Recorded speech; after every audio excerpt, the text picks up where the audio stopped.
When working with clients, we're often working on things that block them in moving forward. These can be perceived lack of skills, lack of confidence, ability, experience. Fill in your own perceived block here, because we all have them. One thing that occasionally pops its head up is envy.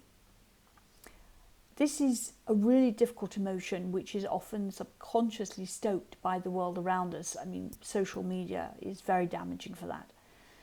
If you see a friend or a colleague with something you would like, it can be easy to brood on it and get eaten up with the "why should they have that when I can't" sort of conversations.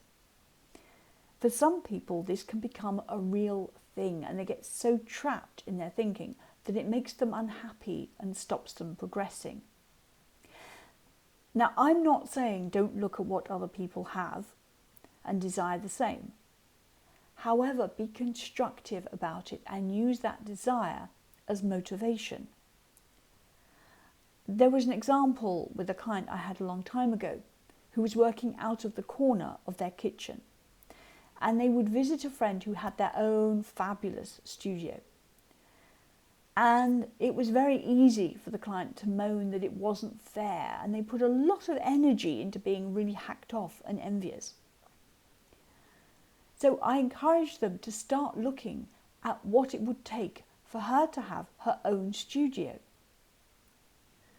What would having the studio actually give her, both in the benefits and the headaches?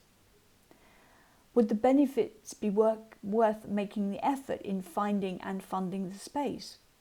What would it cost her? Would she be prepared to share? If she couldn't afford it now, how long would it take to build a studio fund? Would she be willing to take a part-time job to fund it? And by when would she be making enough work or selling enough work to finance it ongoingly?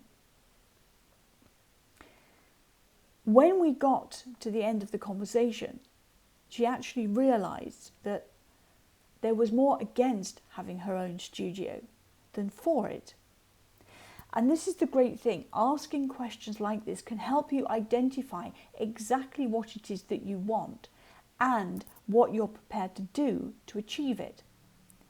It also makes you realise that some things are in the realm of "wouldn't it be nice?" rather than "I must have this to achieve my goal."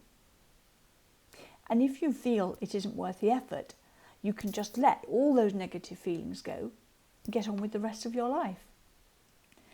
So if you feel envy coming up, let it be your motivator and not your block.